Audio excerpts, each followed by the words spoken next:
शक्ति, मां शक्ति, मां शक्ति।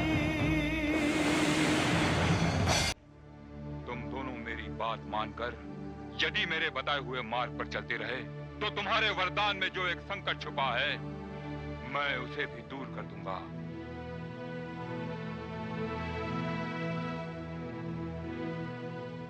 चलिए गुरुदेव, दानव लोग आपकी प्रतीक्षा कर रहा है।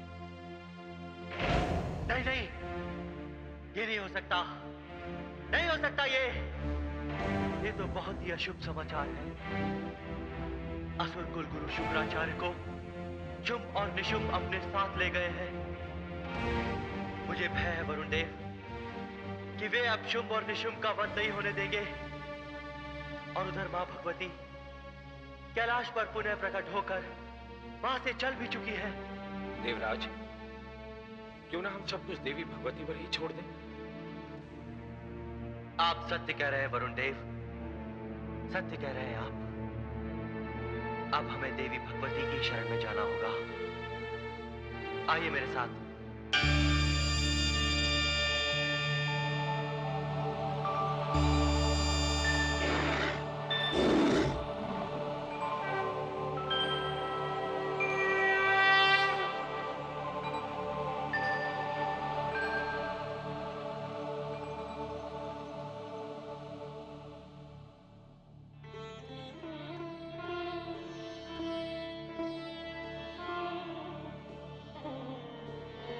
हे भगवती, हे परमेश्वरी, आपके दूसरी बार अवतरित होने पर हमें यह आशा हो चली थी कि हमारे सुख के दिन पुनः लौट आएंगे।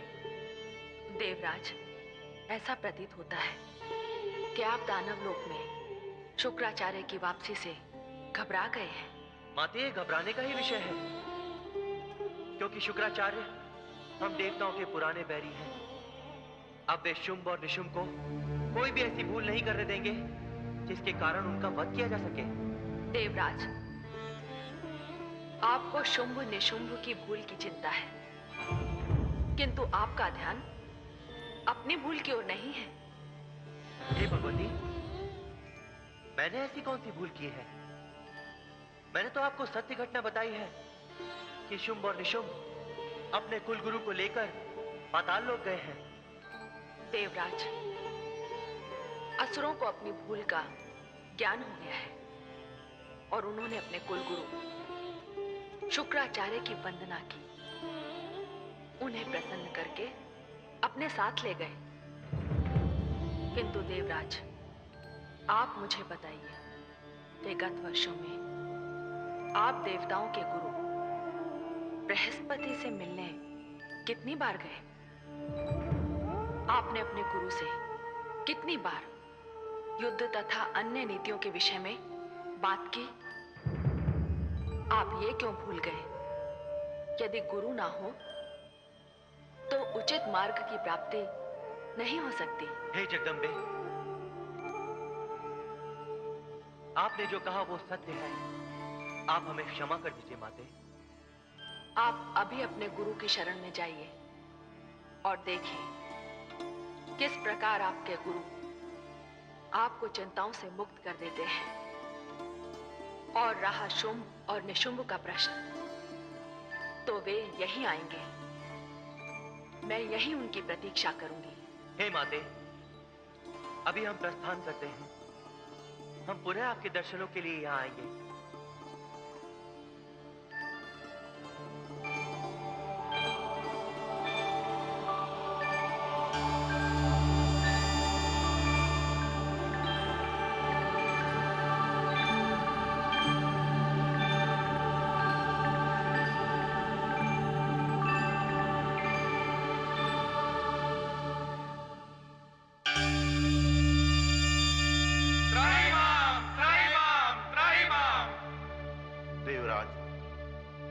वरुण देव तथा अन्य देवगण, क्या बात है?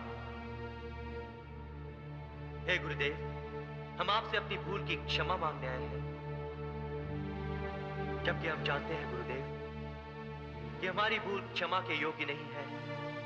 और सच पूछिए तो हमें यहाँ आने का ध्यान भी देवी भगवती ने दिलाया है। आप किस भूल की बात कर रहे हैं देवराज? आप तो सब जानते हैं गुरुदेव, और बहुत दिनों से हमने आपसे विचार विमर्श भी नहीं किया।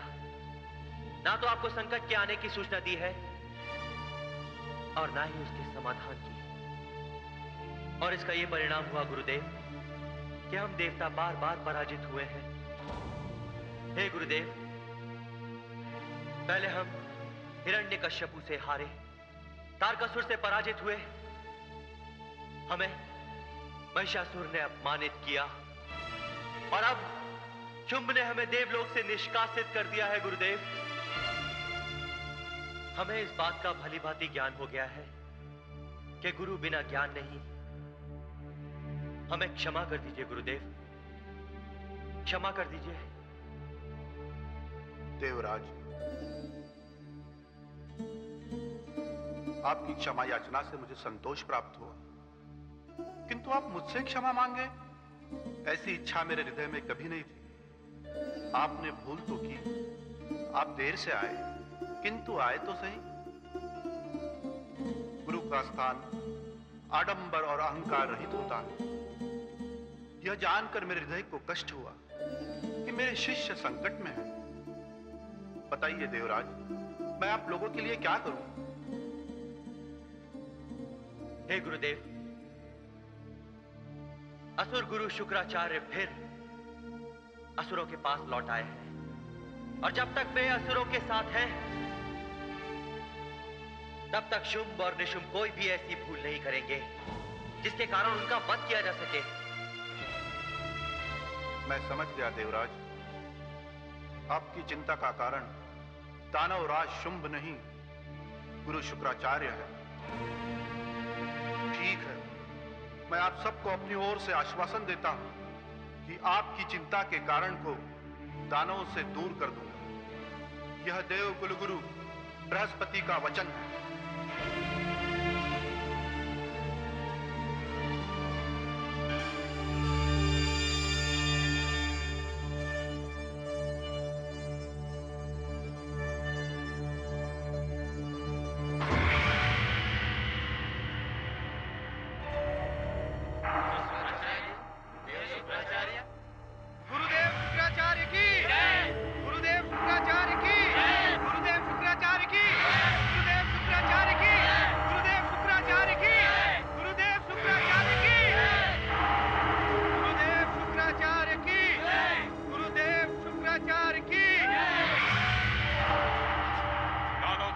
शुंभ की जय, दानववीर निशुंभ की जय, महाबली चंड और मुंड की जय।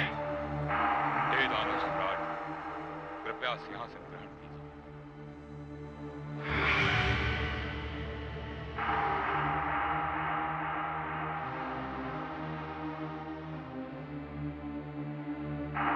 हे दानव वीरों, आपका साहस, आपका कौशल, आपकी वीरता और आपकी दृढ़ इच्छा शक्ति ने बार बार देवताओं को पराजित किया है, किंतु ये शब्द बार बार क्यों?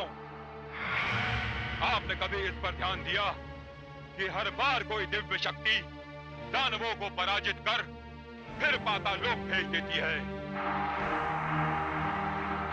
दानव सम्राट हिरण्यकशिपु के पास क्या नहीं था, किंतु इतने शक्तिशाली सम्राट को भी विष्णु के हाथों मरना पड़ा। दानवेंद्र तारकासुर के पास क्या नहीं था, शक्ति, बुद्धि, किंतु उसे भी ब्रह्मा के वर के कारण एक 7 मास के नन्हे बालक ने मार दिया। आज दानव महिषासुर के बल की तो कोई सीमा ही नहीं थी, किंतु वह भी एक स्त्री के हाथों पराजित हो गया। हे दानव वीरों, हमने 3 बार देवताओं को पराजय की, इंद्रलोक पर अधिकार किया, किंतु तीनों ही बार किसी न किसी कारण से हम देवताओं से पराजित हो गए। अब पुनः एक बार दानव सम्राट शुंभ ने इंद्रलोक पर अधिकार किया है। मैं चाहता हूं इस समय सारी दानव शक्तियां एक साथ मिल जाएं और हमारी ओर से देवताओं को कोई अवसर ही न दिया जाए। अब मैं आपके साथ हूं। ध्यान रहे, आपके सम्राट को ब्रह्मा ने वरदान दिया है, कोई भी ऐसी इच्छा जिसकी पूर्ति संभव न हो। यदि ऐसी इच्छा दानव सम्राट शुंभ ने की तो वो इनकी मृत्यु का कारण बन सकती है। तो अब आपका, हम सबका ये कर्तव्य है कि हम अपने सम्राट को ऐसी स्थिति से बचाएं। हे ब्रह्मा, इस बार मैं किसी को कोई अवसर नहीं दूंगा। शुंभ और निशुंभ दोनों आपके वरदान के इस बंधन से दूर रहेंगे। गुरुवर शुक्राचार्य की जय! गुरुवर शुक्राचार्य की जय! गुरुवर शुक्राचार्य की जय! चंडमुंड, आज्ञा गुरुदेव। नगर में घटने वाली छोटी सी छोटी घटना की सूचना तुम मुझे दोगे। जो आज्ञा गुरुदेव। और मैं सारे सभासदों से भी यही बात कहना चाहता हूं कि राज्य में घटने वाली प्रत्येक घटना की सूचना मेरे पश्चात महाराज शुंभ को दी जाए। हे दानव सम्राट, क्या आप मेरे इस विचार से सहमत हैं?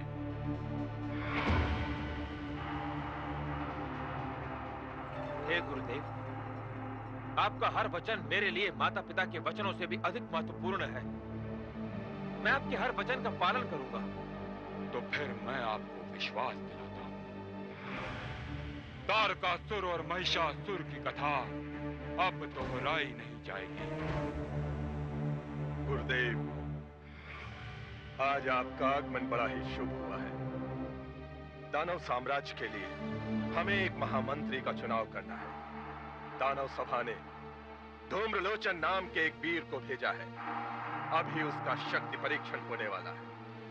यदि आप उसे अपना आशीर्वाद दें तो हम उसे दानव साम्राज्य का महामंत्री नियुक्त कर देंगे। अवश्य। गुरुदेव, भ्राताश्री,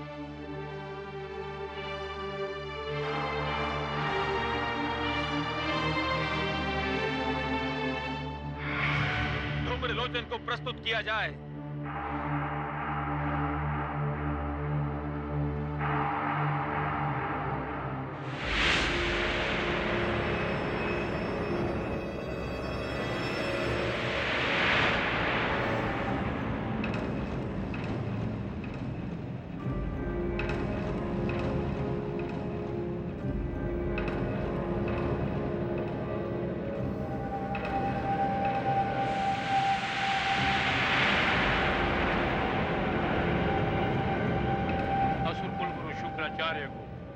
धूम्रलोचन का प्रणाम।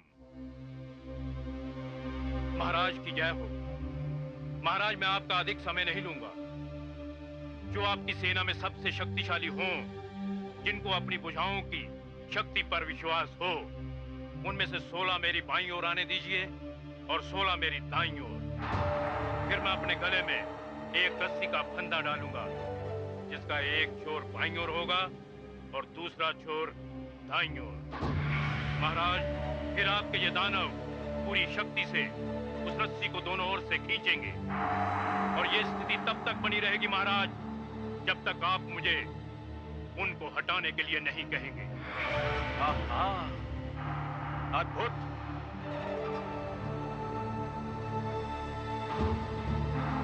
गुरुदेव, आज्ञा है वत्स। प्रणाम गुरुदेव।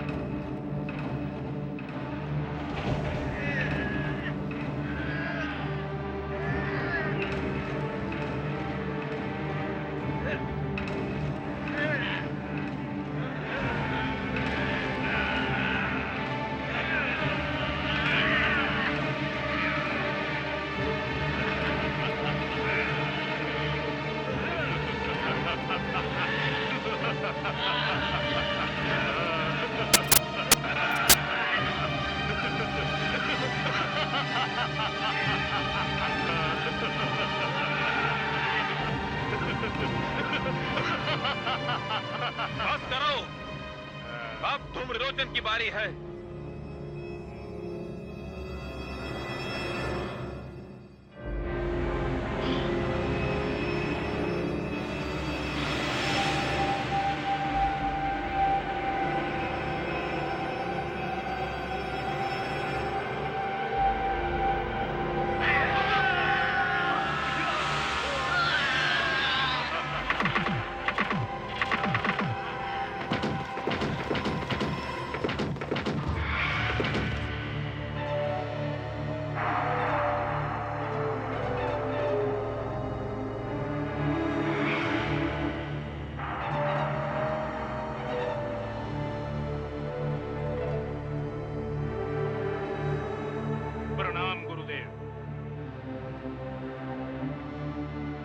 निसंदेह तुम दानव सम्राट शुंभ के महामंत्री बनने के योग्य हो। जो आज्ञा गुरुदेव। दानव वीर धूम्रलोचन, मैं आज से इसी क्षण से तुम्हें दानव राज्य का महामंत्री नियुक्त करता हूं और नगर भ्रमण का आदेश देता हूं। जाओ और जाकर कुछ विशेष दिखाई दे तो मुझे उसकी सूचना दो। जो आज्ञा महाराज।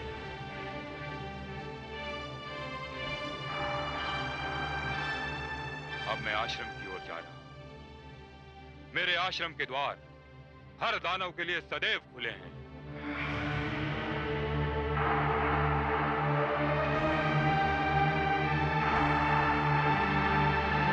गुरुदेव शुक्राचार्य की जय। गुरुदेव शुक्राचार्य की जय। गुरुदेव शुक्राचार्य की जय। गुरुदेव शुक्राचार्य की जय। गुरुदेव शुक्राचार्य की जय।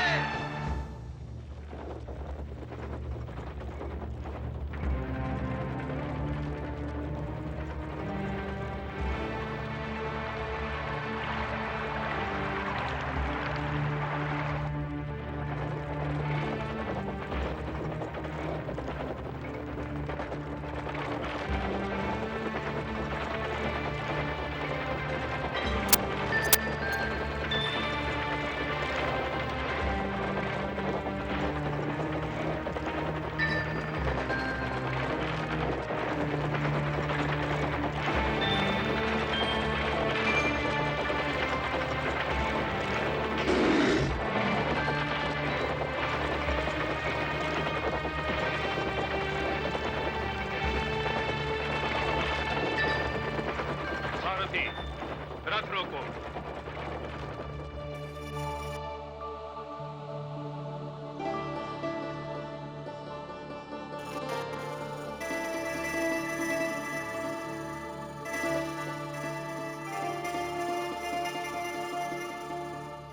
किसी श्रृंगारिक कवि की कविता जहां समाप्त होती है वहां से इस महासुंदरी के रूप की कथा आरंभ होती है। मैं सोच भी नहीं सकता कि कोई स्त्री इतनी सुंदर हो सकती है। यदि आज मैं नगर भ्रमण करने न निकला होता तो इस महासुंदरी के दर्शन करने से वंचित रह जाता। चलो चलकर अपने महाराज के समक्ष इसके रूप की प्रशंसा करता हूं, क्योंकि ऐसे सौंदर्य के अधिकारी तो केवल हमारे महाराज शुंभ असुरकुल नंदन ही हो सकते हैं। किंतु महामंत्री जी, असुर सम्राट को सूचना देने से पहले गुरुदेव शुक्राचार्य को इसकी सूचना देनी चाहिए। यह उनका आदेश है कि इस नगर में कोई भी नया प्राणी आए तो उसकी सूचना उन्हें सबसे पहले मिलनी चाहिए। क्यों? इसकी क्या आवश्यकता है? आवश्यकता है महामंत्री जी। असुर कुल गुरु को देवताओं के छल का कोई संदेह होता है, इसलिए हम सबने उन्हें वचन दिया है कि इस नगर में घटने वाली किसी भी घटना का वर्णन हम सबसे पहले गुरुदेव शुक्राचार्य के समक्ष करेंगे। तो ठीक है, मुझे कोई आपत्ति नहीं। सबसे पहले गुरुदेव के आश्रम चलते हैं। सारथी, रथ घुमाओ।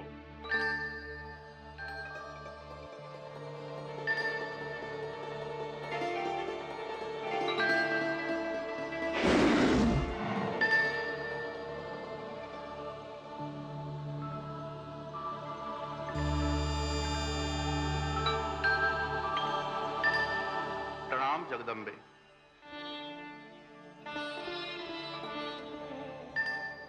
आइए देवगुरु। हे जगदम्बे, आपको कोटिशा धन्यवाद। देवगुरु, धन्यवाद का कारण? आपने जब देवताओं को मेरा स्मरण करवाया तब वे मेरे पास आए। इसमें धन्यवाद की क्या आवश्यकता थी? हे देवगुरु, मैंने तो उन्हें उनका कर्तव्य स्मरण करवाया। वे आपके पास आए, इसीलिए उनकी रक्षा हो जाएगी। और इस समय आपके मेरे पास आने का कारण भी तो यही है। महामंत्री धूम्रलोचन ने मुझे देखा और अब वो असुर सम्राट शुंभ को मेरी सुंदरता के बारे में बताना चाहता है, किंतु असुर सम्राट को सूचना देने से पहले वो असुर गुरु शुक्राचार्य के पास जा रहा है। वो यदि वहां पहुंच गया। नहीं जगदम्बे, वो वहां नहीं पहुंचेगा।